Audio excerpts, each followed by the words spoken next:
लेकिन जो इसी का ऑब्जर्वेशन है इसी फ्रेम में, वो क्या है, tension not equal to zero.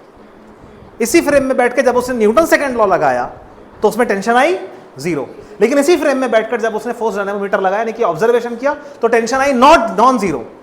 तो इसी को बोलते हैं वायलेशन ऑफ सेकंड लॉ या violation of Newton's laws in the non inertial frame. वहीं बैठकर जब न्यूटन सेकंड लॉ लगा रहा है तो आंसर आ रहा है टी बराबर जीरो, और वहीं बैठकर जब रस्सी को टच करके देख रहा है तो टेंशन आ रही है नॉट जीरो।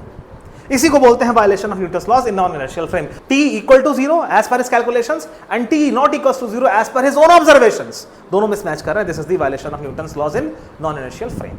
टी नॉट, अगर यहां पर टेंशन जीरो नहीं लग रही है, अगर कुछ तो टेंशन लग रही है, तब भी ये ब्लॉक इधर नहीं जा रहा है, तो इसका मतलब इस पे बाहर की तरफ कोई ना कोई फोर्स लग रही है। आई can not prove it, I can not justify it, it's totally imaginary, पूरी तरह झूठी है, मैं मान रहा हूं, लेकिन इसके अलावा कोई एक्सप्लेनेशन भी नहीं है कि अगर फ्रिक्शनलेस सरफेस पे एक ब्लॉक पे इधर फोर्स लग रही है लेकिन तब भी वो ब्लॉक उधर नहीं जा रहा, इसका साफ मतलब है कि उस पर इक्वल अपोजिट फोर्स एक इधर भी लग रही है। अगर यहां पर फ्रिक्शन होता तो शायद मैं फ्रिक्शन का सहारा ले लेता, बट फ्रिक्शनलेस सरफेस पर अगर इधर फोर्स लग रही है रेडियल डायरेक्शन में और तभी ब्लॉक उधर नहीं जा रहा है, इसका मतलब अपोजिट कोई तो फोर्स लग रही होगी जो उसको उधर नहीं जाने दे रही है। And I can not prove this force, I am taking it as an imaginary force and I am calling it as centrifugal force. बात समझ में आ रही कि नहीं?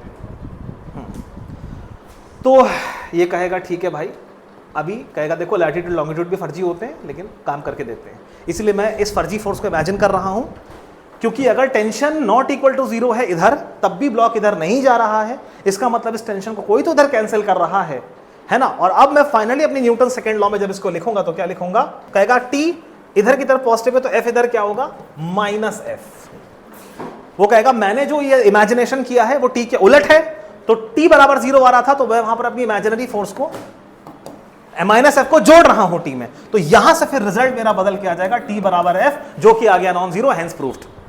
दो I proved it on the basis of pseudo force, लेकिन काम करता है तो सब चंगा। बात समझ में आ रही कि नहीं आ रही? सो ये पूरा वायलेशन से लेके मैंने सब कुछ पूरा बता दिया आपको। क्लियर है कि नहीं क्लियर है? तो टेंशन बराबर फोर्स, और ये force finally M A R, और बाकी कहानी आप जानते हैं कि यहां पर ये किसके बराबर आ जाएगी, एम ए आर और M V square by R, यानी कि वैल्यू वगैरह सब सेम आएगी।